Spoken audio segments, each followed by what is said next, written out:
Cinemark theaters, every theater, the place to see Blinded by the Light. Now, when this movie premiered at the Sundance Film Festival, like I was in the room, so we were all there, and it went through the roof. Why do you think people had such a strong reaction to Blinded by the Light? Because music speaks to people on all levels, and I don't think it's necessary. Like, you don't have to necessarily be a Springsteen fan, but you have to understand that lyrics are fuel. Tell me about the boss. Bruce is the direct line to all that's true in this world. Seriously? Huh?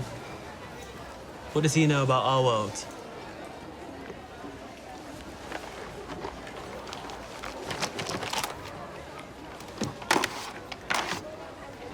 Guard these with your life, yeah? And not only that, but the message throughout the films, you know, you get the hardship between a relationship between a father and a son, and between a young boy and a girl, like, you know, teenagers. And there's just so much that you can relate to. But then throughout it, there's a comedic undertone that keeps you laughing and keeps you engaged. I think what happened at Sundance was people weren't sure what to expect. They knew there was a Bruce element. They knew that I had made Bend It Like Beckham. They were trying to figure out how's that culturally going to work. Yeah. And I think the film just takes you on a journey. And it takes all kinds of left turns that you're not expecting. And you go off here, then you go off here, then it's the Bruce story, and then it's the father and son story, and then it's the kind of Bhangra music story, and then there's this music and that music. And then right at the end, it brings it back.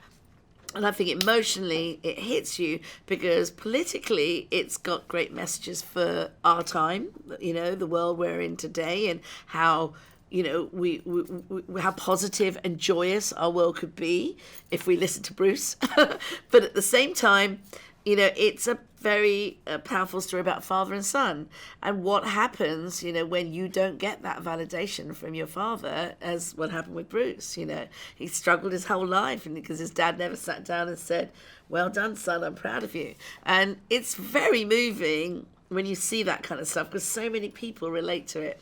So I think for me, it's a very emotional movie, and that's what the audience got at Sundance. Well, the thing is that you can have a lot of critics weigh in, you can have the public weigh in, and of course, you want everyone to love this movie, and certainly they do. For the last 7 months, I've heard people talk about this movie off the hook.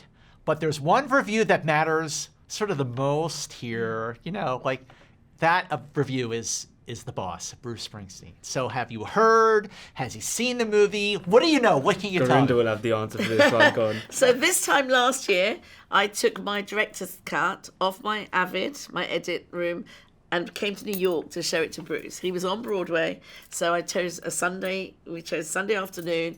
Had the movie on. He came in. There was him and a few managers sitting there, and played the movie. I could see him a little bit from the side, smiling, but watching very intently. And at the end of the movie, there was silence. No one clapped, nothing. I was like, oh my God, he hates it. I got up, I walked to the front, I put the lights on, turned round. Meanwhile, he got up, walked over to me, and he gave me a kiss here, and he put his arms around me, and he said, "Thank you for looking after me so beautifully. It's a great movie. Don't change anything." So I was like, "Oh, Bruce!" But then we sat down for an hour and went through all the things that he really liked about the movie. He said the kids were great. He loved the kids. He just loved how I had taken his songs and made them fit a completely different time and space to when he wrote them, to show the power and the universality of music, you know, around the world.